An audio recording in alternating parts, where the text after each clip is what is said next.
Notre système est désormais plus ou moins prêt. De toute façon, ce sont des choses qui évoluent avec le temps. C'est à moins que vous ayez l'ensemble des informations à votre disposition, que vous sachiez, à moins que vous sachiez exactement ce que vous souhaiteriez que votre système soit, ça va être un défi de le configurer complètement. It's a work in progress. C'est quelque chose que vous allez faire au fur et à mesure. Donc, nous aurons l'occasion de revenir de temps en temps sur certaines des choses qu'on peut effectuer dans la configuration. Après l'installation, nous avons parcouru rapidement le système pour voir ce qu'il nous offrait. Aujourd'hui, on va le faire avec un peu plus de détails. Une des choses qui fait un système d'exploitation, ce sont les applications qui en font partie ou que l'on peut lui adjoindre. Les distributions Linux viennent la plupart par défaut avec un certain nombre d'applications. C'est notre cas ici, nous avons un certain nombre d'applications qui sont regroupées par catégorie, mais on a la possibilité également d'en rajouter, d'en installer. Nous avons déjà consacré un article et plusieurs capsules à ce sujet. Les distributions qui avaient été couvertes étaient les distributions de la branche Debian ainsi que de la branche Manjaro.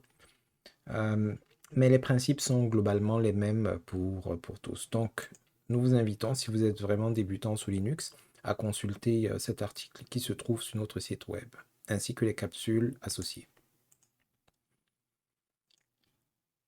Alors, pour examiner nos applications, on va au niveau du bouton Démarrer et on peut voir que les applications sont classées par catégorie.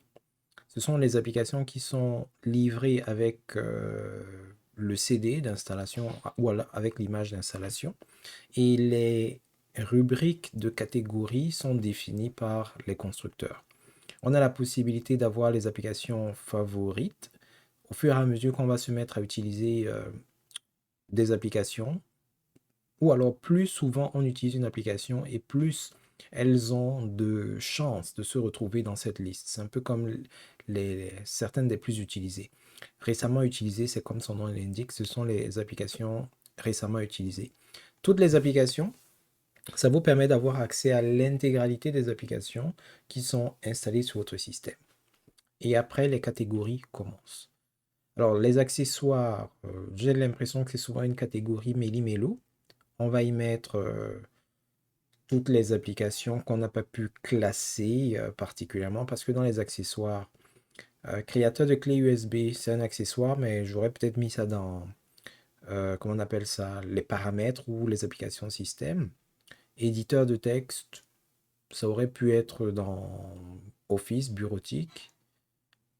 Bon, gestionnaire d'archives. Bref, c'est un peu un méli-mélo, disons.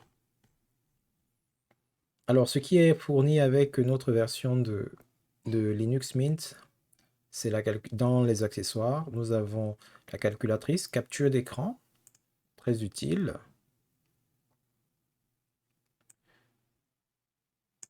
Alors, ce qui se passe avec cette application, c'est que on a la possibilité de capturer tout l'écran, la fenêtre active, ça veut dire que si plusieurs fenêtres sont à l'écran, celle qui est active, on peut décider de la capturer, ou alors une zone qu'on va définir.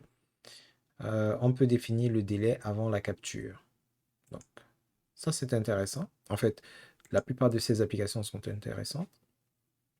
Créateur de clés USB amorçables. Ça peut nous permettre de créer des clés de démarrage. L'éditeur de menu, l'éditeur de texte. Formateur de clés USB. Ok, la différence entre les deux, parce que même le créateur de clé USB va formater la clé USB. La seule particularité est que ici, Après le formatage, ça s'arrête. Tandis que là, on va chercher à mettre dans le CD formaté une image amorçable de système. Gestionnaire d'archives, c'est l'équivalent de WinZip ou de WinRAR. Ça nous permet de comprimer ou alors de décompresser, de compresser ou de décompresser un certain nombre de fichiers. Le gestionnaire de fichiers, l'explorateur de fichiers, il nous permet de nous mouvoir au sein de notre système. Le gestionnaire de tâches, qui nous permet de voir quelles sont les applications qui sont en train de s'exécuter, quel est le niveau de stress qu'il y a sur notre système. Ici, on a la charge du processeur, ici, on a la charge de la mémoire. Donc, on peut se rendre compte qu'au moment où je suis en train de parler, 46% de la mémoire vive est utilisée et 7% du processeur. Les graphes et les courbes vont commencer à apparaître. Ici, on a la liste des processus, ou si vous voulez, de manière plus simple, des applications qui sont exécutées. Et on peut classer ces applications. Là, elles sont classées par tâche, par ordre alphabétique des tâches. C'est pour ça que ça commence par agent. Et si on a une tâche en Z, non, mais on a une tâche en X à la fin. On peut les classer par processus ID. C'est un peu comme l'identifiant de chaque application.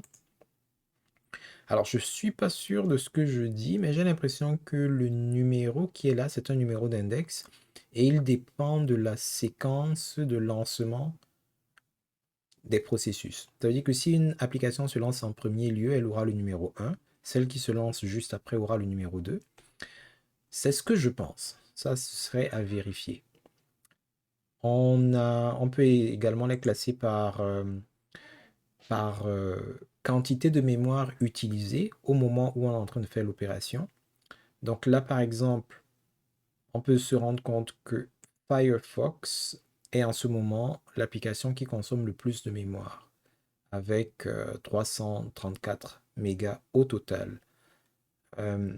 Mais si vous regardez la manière dont c'est juxtaposé, là, vous verrez que user, tout ça, ce sont des instances de Firefox ou alors des sous-tâches, des sous-processus de Firefox. Et c'est en fait la somme de tout ceci qui donne ce qu'on a ici, là. Ça peut être intéressant parce que lorsque vous ouvrez plusieurs, comment on les appelle, plusieurs onglets, parfois certains onglets consomment plus de mémoire que d'autres.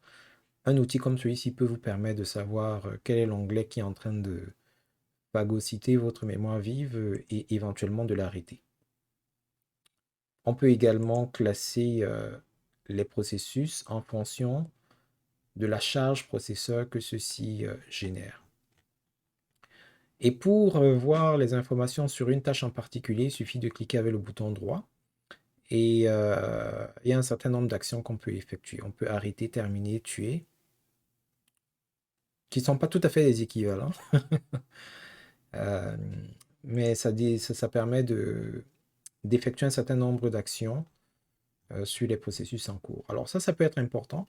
Bon, Linux est en général très stable, donc peut-être que vous n'aurez pas nécessairement besoin de surveiller les applications, mais si vous êtes avec une configuration limite, genre comment est-ce qu'on appelle ça?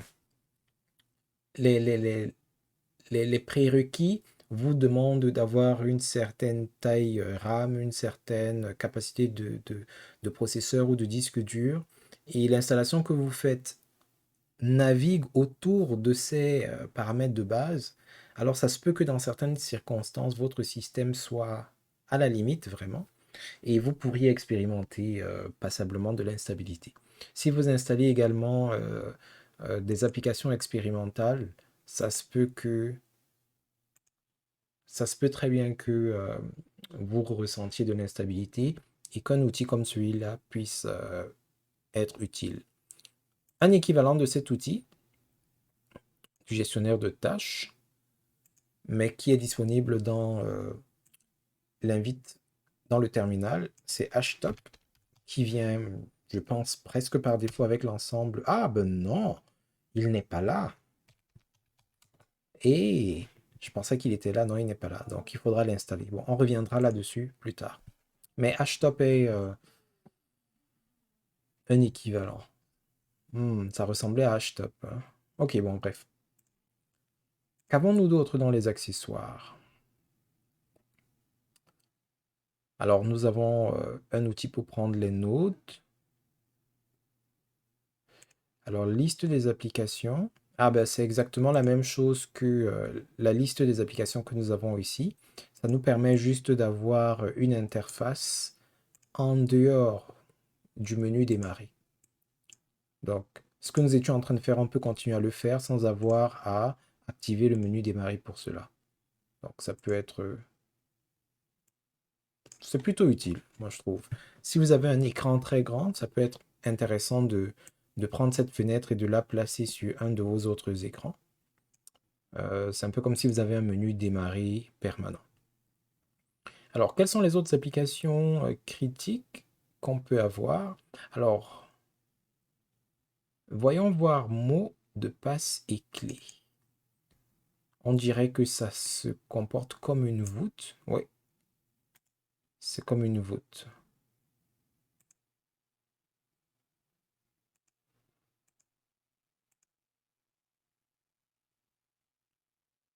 Oh, c'est comme une voûte. Je ne connais pas exactement cette application-ci. Elle sera intéressante à examiner. Une application que je connais, c'est KeePass.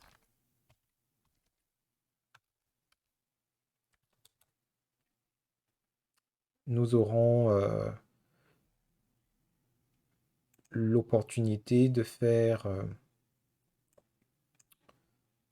quelques capsules là-dessus un peu plus tard. Oups. Ah, mais j'ai fermé mon application, hein. Bon, ben tant pis. Alors, le clavier virtuel, les polices de caractère. Oui, ça peut être un utilitaire ou un accessoire. Parce que ça nous permet de voir toutes les polices de caractère. On va attendre qu'il se charge. OK.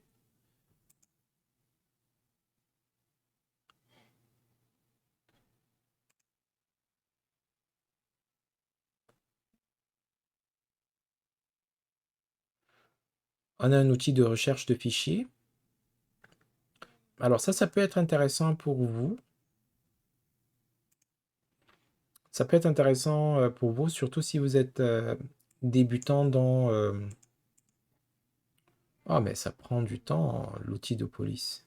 OK.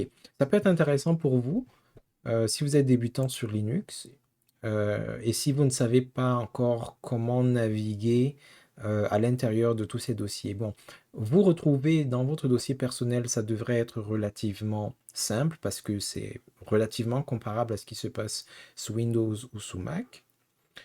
C'est lorsqu'on va au niveau de la racine que ça peut devenir un peu plus différent. Alors, comment se comporte Catfish?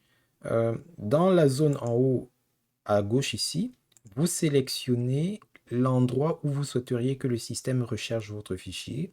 Et dans la barre de recherche qui est ici, vous mettez les informations en relation avec votre fichier. Peut-être une partie du nom.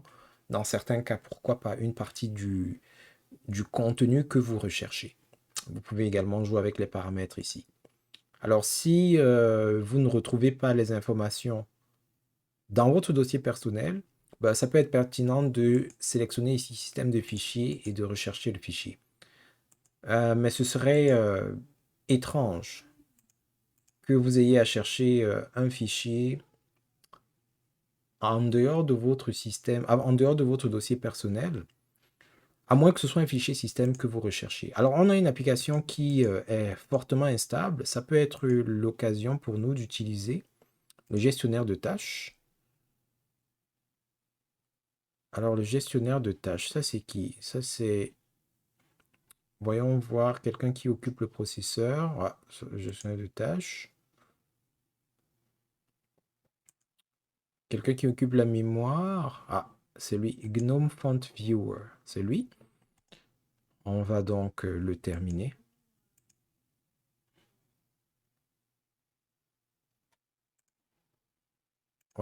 il est parti.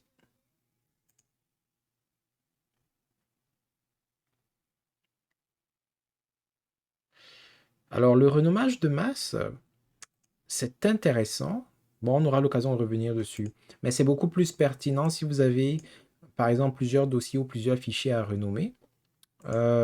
C'est plus naturel ou plus intuitif de sélectionner les fichiers dans leur emplacement habituel, puis de cliquer droit et de sélectionner renommer. Et là, vous pouvez donc jouer avec l'outil pour changer ou ajuster ou modifier le nom de ces fichiers-là en une seule fois. Table de caractères, ça peut être aussi intéressant si jamais vous travaillez sur un système d'exploitation qui a un vieux clavier dont les touches ne fonctionnent plus tout à fait normalement, ou alors si vous vous retrouvez comme moi dans certains cas. Euh, le système est configuré en canadien-français, mais votre clavier est américain. Du coup, il y a des symboles que vous ne retrouvez pas, les accents, les apostrophes et d'autres choses là. Donc, avec la table de caractères, vous pouvez retrouver les caractères qui ne figurent pas sur votre clavier. Par exemple, A majuscule avec accent grave, ou encore E majuscule tréma, ou etc. etc. Et lorsque vous double-cliquez dessus, ça met le texte dans cette zone-ci, et vous pouvez copier. Donc par exemple, si je suis euh, éditeur de texte. Donc imaginons par exemple que je sois sur un clavier où il n'y a pas d'accent circonflexe. Ben, ce que je peux faire, c'est afficher cette table de caractères, sélectionner l'accent circonflexe dans la liste des caractères qui sont là, et lorsque ça apparaît ici dans la zone texte à copier, cliquez sur copier. Je peux revenir ici et je colle, et j'aurai mon accent circonflexe. Ou alors avec le clavier CTRL V, j'aurai mon accent circonflexe. Autre chose, il donne également le code Unicode. Certains systèmes et certains claviers peuvent vous permettre de déclencher le code Unicode sur votre clavier pour faire apparaître le caractère à l'écran, si jamais ce caractère ne fait pas partie de vos touches par défaut. Donc ça, c'est sympathique à avoir. Visionneur d'images, c'est intéressant à voir, mais c'est le genre d'application qui est vraiment, comment dire ça, satellitaire. En général, si vous recevez un courriel avec une image et que vous double-cliquez sur l'image, ou alors si vous avez même une image dans votre explorateur, donc par exemple, on a téléchargé des images récemment. Donc si par exemple je double-clique dessus, bon ben, l'application qui est en train de s'ouvrir là, c'est bon, XViewer, mais en fait c'est le visionneur d'images. Le visionneur d'images.